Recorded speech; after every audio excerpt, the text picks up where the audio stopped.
ಎಸ್ಎನ್ಒ ಶಿವಶಂಕರಪ್ಪ ಅವರ ನಿಧನಕ್ಕೆ ಕೇಂದ್ರ ಸಚಿವ ಕುಮಾರಸ್ವಾಮಿ ಅವರು ಕೂಡ ಸಂತಾಪವನ್ನ ಸೂಚಿಸಿದ್ದಾರೆ. ಶಿವಶಂಕರಪ್ಪ ಅವರ ನಿಧನ ಸುದ್ದಿ ಕೇಳಿ ಬಹಳ ದುಃಖವಾಯಿತು. ನನಗೆ ವೈಯಕ್ತಿಕವಾಗಿ ನಾನು ಬಹಳ ಗೌರವಿಸಿದಂತಹ ನಾಯಕರವರು, ವ್ಯಕ್ತಿಯವರು, ಶಿಕ್ಷಣ, ಉದ್ಯಮ, ಸಮಾಜ ಸೇವೆಯಲ್ಲಿ ತೊಡಗಿಸಿಕೊಂಡಿರತಕ್ಕಂತಹ ಹಿರಿಯ ನಾಯಕರು, ನೇರ ನುಡಿಯವರಾಗಿರ್ತಕ್ಕಂತಹ ಶಾಮನೂರ ಕೊಡುಗೆ ಸಮಾಜಕ್ಕೆ ಅಪಾರವಾಗಿರ್ತಕ್ಕಂಥದ್ದು. ಹೀಗಂತ ಎಕ್ಸ್ನಲ್ಲಿ ಕೇಂದ್ರ ಸಚಿವ ಎಚ್ ಡಿ ಕುಮಾರಸ್ವಾಮಿ ಅವರು ಸಂತಾಪವನ್ನು ಸೂಚಿಸಿದ್ದಾರೆ. ಶಾಮನೂರು ಶಿವಶಂಕರಪ್ಪ ಅವರ ಒಂದು ನಿಧನದ ಹಿನ್ನೆಲೆಯಲ್ಲಿ ಎಲ್ಲಾ ರಾಜ್ಯದ ಮೂಲೆಗಳಿಂದ ಕೂಡ ಎಲ್ಲಾ ಪಕ್ಷದ ನಾಯಕರು ಕೂಡ ಸಂತಾಪವನ್ನು ವ್ಯಕ್ತಪಡಿಸುತ್ತಾರೆ. ಅದರಲ್ಲಿ ಪ್ರಮುಖವಾಗಿ ಕೇಂದ್ರ ಸಚಿವ ಎಚ್ ಡಿ ಕುಮಾರಸ್ವಾಮಿ ಅವರು ಕೂಡ ಸಂತಾಪವನ್ನು ಸೂಚಿಸಿದ್ದಾರೆ. ಶಿವಶಂಕರಪ್ಪ ಅವರ ನಿಧನದ ಸುದ್ದಿ ಕೇಳಿ ನನಗೆ ಬಹಳ ದುಃಖವಾಯಿತು ಅಂತಕ್ಕಂತಹ ನೋವಿನ ಮಾತುಗಳನ್ನು ಎಕ್ಸ್ನಲ್ಲಿ ಬರೆದುಕೊಂಡಿದ್ದಾರೆ. ಏನಂದ್ರೆ ನಮ್ಮ ಪಕ್ಷಕ್ಕೆ ಅವರೊಂದು ದೊಡ್ಡ ಆಸ್ತಿ.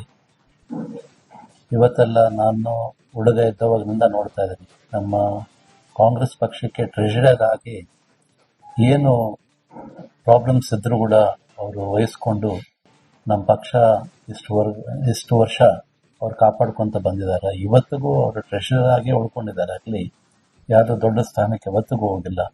ಪಕ್ಷಕ್ಕೆ ಏನು ಪ್ರಾಬ್ಲಮ್ಸ್ ಇದ್ರೂ ಕೂಡ ಏನಾನ ಪ್ರೋಗ್ರಾಮ್ಸ್ ಮಾಡಬೇಕಂದ್ರೆ ಈಗಿನ ಅವ್ರ ಕೊಡುಗೆ ಬಹಳಷ್ಟು ದೊಡ್ಡದಿತ್ತು. ಹಾಗಾಗಿ ಇವತ್ತು ನಮ್ಮ ಕಾಂಗ್ರೆಸ್ ಪಕ್ಷ ನಮ್ಮ ರಾಜ್ಯದಲ್ಲಿ ಈ ಮಟ್ಟಕ್ಕೆ ಬೆಳಿಬೇಕಂದ್ರೆ ಈಗಿನ ಅವರ ಮೂಲ ಅವರೇ ಕಾರಣ ಅಂತ ಹೇಳ್ಬಿಟ್ಟು ಹೇಳಲಿಕ್ಕೆ ಇಷ್ಟಪಡ್ತಾ ಇದ್ದೀನಿ. ಹಾಗಾಗಿ ಅವ್ರನ್ನ ಕಳ್ಕೊಂಡಿದ್ದಕ್ಕೋಸ್ಕರ ನಮ್ಮ ಪಕ್ಷಕ್ಕೆ, ನಮ್ಮ ರಾಜ್ಯಕ್ಕೆ ಬಹಳಷ್ಟು ಹಿನ್ನಡೆ ಆಗುತ್ತೆ. ಅದೇ ರೀತಿಯಾಗಿ ನಮ್ಮ ಈ ನಾರ್ತ್ ಕರ್ನಾಟಕ ರೀಜನ್ಗೆ ನಮ್ಮ ಶಿಕ್ಷಣದಲ್ಲಿ ಮತ್ತೆ ಆರೋಗ್ಯದಲ್ಲಿ ಬಹಳ ಹಿಂದೆ ಉಳಿದಿದ್ದಾರೆ.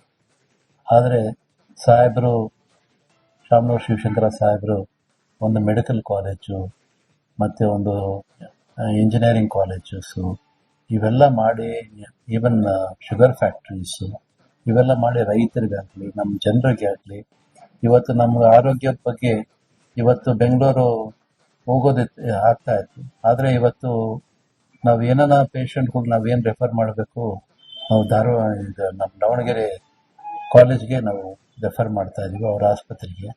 ಹಾಗಾಗಿ ಅವ್ರ ಕೊಡುಗೆ ಬಹಳಷ್ಟಿದೆ ನಮ್ಮ ಪ್ರಾಂತಕ್ಕೆ.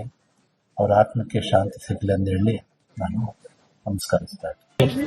Shocking news. ನಮ್ಮ ಕಾಂಗ್ರೆಸ್ ಪಕ್ಷದ ಹಿರಿಯ ನಾಯಕರು, ವೀರಶೈವ ಮಹಾಸಭಾದ ಅಧ್ಯಕ್ಷರು, ಮಾಜಿ ಸಚಿವರು, ಮಾಜಿ ಸಂಸದರು, ಹಾಲಿ ಶಾಸಕರಾದಂತ ಸನ್ಮಾನ್ಯ ಶಾಮನೂರು ಶಿವಶಂಕರಪ್ಪನವರು ನಿಧನದ ಸುದ್ದಿ ತಿಳಿದಕ್ಕಿನ ನಮಗೊಂಥರ ಶಾಕ್ ಆಯಿತು.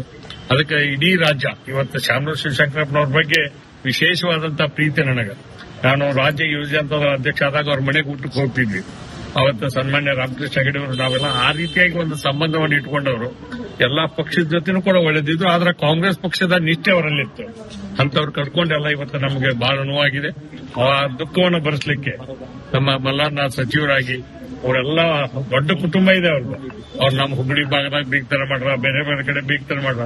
ಅಂತ ವ್ಯವಸ್ಥೆಯಲ್ಲಿ ಅವ್ರ ಕುಟುಂಬಕ್ಕೆ ನೋವಾದದನ್ನ ಸಹಿಸುವಂತ ಶಕ್ತಿಯನ್ನ ದೇವ್ರು ಕೊಡ್ಲಿ ಅಂತ ಪ್ರಾರ್ಥನೆ ಮಾಡಬೇಕು. ವೈಯಕ್ತಿಕವಾಗಿ ನನಗೂ ಕೂಡ ದುಃಖ ಆಗಿದೆ. ಆ ದುಃಖವನ್ನು ತಡೀತಕ್ಕಂಥ ಶಕ್ತಿ ಆ ದೇವ್ರು ನೀಡಲಿ ಅಂತ ವಿನಂತಿ ಮಾಡಿ. ಆರೋಗ್ಯವಾಗಿದ್ರು, ಆದ್ರೆ ಇದು ವಿಧಿವಶ ಈ ತರ ಆಗಿ ನನಗೆ ಬಹಳ ನೋವಾಗ್ತಾ ಇದೆ. ಇನ್ನೊಂದು ಕಡೆ ಸರ್, ನಿಮ್ಗೆ ಯಾವಾಗ ಮಾಹಿತಿ ಗೊತ್ತಾಗಿದೆ ಅಂತ ಗೊತ್ತಾ? ನನಗೆ ಈ ಸಂಜೆ 6:45 ಬಂದಲ್ಲ, ಆತನ ತಕ್ಷಣ ಫೋನ್ ಬಂತು. ಅದೇ ಈಗ ಮಲ್ಲಣ್ಣರು ಮತ್ತೆ ಬಕ್ಕಣ್ಣರು, ಗಣೇಶನ ಹತ್ರ ಚರ್ಚೆ ಮಾಡಿ ಏನು ಯಾವಾಗ ಮಾಡ್ಬೇಕನ್ನೋದ್ರ ಬಗ್ಗೆ ಮಾಹಿತಿ ತಗೊಂಡು ನಮ್ಮ ಸಾರ್ವಜನಿಕರಿಗೆ ತಿಳಿಸ್ತಕ್ಕಂಥ ಕೆಲಸ ಮಾಡ್ತಾರೆ. ಈಗ ಬರ್ತಾ ಇದ್ರು, ಅಲ್ಲಿ ಬೆಂಗಳೂರಲ್ಲಿ ಮಲ್ಲಣ್ಣರು, ಅವರು ಅಲ್ಲಿಂದ ಭೇಟಿ ಮಾಡ್ಕೊಂಡು ಬರ್ತಾರೆ. ಆರೋಗ್ಯವಾಗಿದ್ರು, ಆದ್ರೆ ಇದು ವಿಧಿವಶ ಈ ತರ ಆಗಿ ನನಗೆ ಬಹಳ ನೋವಾಗ್ತಾ ಇದೆ. ಇನ್ನೊಂದು ಕಡೆ ಸರ್, ನಿಮ್ಗೆ ಯಾವಾಗ ಮಾಹಿತಿ ಗೊತ್ತಾಗಿದೆ ಅಂತ ಗೊತ್ತಾ? ನನಗೆ ಈ ಸಂಜೆ 6:45 ಬಂದಲ್ಲ, ಆತನ ತಕ್ಷಣ ಫೋನ್ ಬಂತು. ಅದೇ ಈಗ ಮಲ್ಲಣ್ಣರು ಮತ್ತೆ ಬಕ್ಕಣ್ಣರು, ಗಣೇಶನ ಹತ್ರ ಚರ್ಚೆ ಮಾಡಿ ಏನು ಯಾವಾಗ ಮಾಡ್ಬೇಕನ್ನೋದು. ನಮ್ಮೊಂದಿಗೆ ಪಂಡಿತಾರಾಧ್ಯ ಶಿವಾಚಾರ್ಯ ಸ್ವಾಮೀಜಿ, ಸಾಣಿಹಳ್ಳಿ ಮಠದ ಸ್ವಾಮೀಜಿಗಳು ನಮ್ಮೊಂದಿಗೆ ಸಂಪರ್ಕದಲ್ಲಿದ್ದಾರೆ. ಸ್ವಾಮೀಜಿಗಳೇ ನಮಸ್ಕಾರ. ಸ್ವಾಮೀಜಿಗಳೇ, ವಿಚಾರ ನಿಮ್ಮ ಗಮನಕ್ಕೆ ಬಂದಿದೆ ಅಂತ ನಾನು ಭಾವಿಸ್ತೀನಿ. ನಿಮ್ಮ ಮೊದಲ ಪ್ರತಿಕ್ರಿಯೆ ಭಾವಿಸ್ತೀವಿ ಸ್ವಾಮೀಜಿಗಳೇ. ಶಾಮನೂರು ಶಿವಶಂಕರಪ್ಪನವರ ನಿಧನ ರಾಜಕೀಯ ಶೈಕ್ಷಣಿಕ, ಸಾಮಾಜಿಕ, ಧಾರ್ಮಿಕ ಕ್ಷೇತ್ರಕ್ಕೆ ತುಂಬಲಾರದಂತ ನಷ್ಟ. ಅವ್ರದ್ದು ಮಗುವಿನಂಥ ಮನಸ್ಸು, ಸಕಲ ಜೀವಾತ್ಮರಿಗೆ ಲೇಸನ್ನು ಬಯಸುವಂಥ ಗುಣ, ಶ್ರೀಮಂತಿಕೆಯಲ್ಲೂ ಕೂಡ ಸರಳತೆಯನ್ನ ಮೆರೆದಂಥವ್ರು, ಮುಗಿದ ಕೈ ಬಾಗಿದ ತಲೆ ಅನ್ನುವಂಥ ಬಸವಣ್ಣವರ ಭಾವನೆ ಅವರ ಬದುಕಿನಲ್ಲಿ ಆವರಿಸಿತ್ತು. ಅವರು ಶೈಕ್ಷಣಿಕ ಕ್ಷೇತ್ರದಲ್ಲಿ, ರಾಜಕೀಯ ಕ್ಷೇತ್ರದಲ್ಲಿ, ಔದ್ಯೋಗಿಕ ಕ್ಷೇತ್ರದಲ್ಲಿ, ಸಾಮಾಜಿಕ ಕ್ಷೇತ್ರದಲ್ಲಿ ಅದ್ಭುತವಾದಂಥ ಸಾಧನೆಯನ್ನ ಮಾಡಿದಂಥವ್ರು. ಅಷ್ಟೆಲ್ಲ ಸಾಧನೆ ಮಾಡಿದ್ರೂ ಕೂಡ ಸರಳತೆಯನ್ನ ಬಿಟ್ಟುಕೊಟ್ಟಿರ್ಲಿಲ್ಲ, ಅಹಂಕಾರವನ್ನ ಮೈಗೂಡಿಸಿಕೊಂಡಿರ್ಲಿಲ್ಲ. ಅನೇಕ ಜನರಿಗೆ ಆರ್ಥಿಕ ನೆರವನ್ನ ನೀಡಿದಂಥವ್ರು, ಯಾರ ಬಗ್ಗೆನೂ ಕೂಡ ದ್ವೇಷ, ಅಸೂಯೆ, ಮತ್ಸರವನ್ನ ಬೆಳೆಸ್ಕೊಂಡಂಥವ್ರಲ್ಲ. ಅಂಥ ಒಬ್ಬ ಅಪರೂಪದ ವ್ಯಕ್ತಿಯನ್ನ ಮತ್ತೆ ನಾವು ಕಾಣುವಂಥದ್ದು ತುಂಬಾ ದುರ್ಲಭ.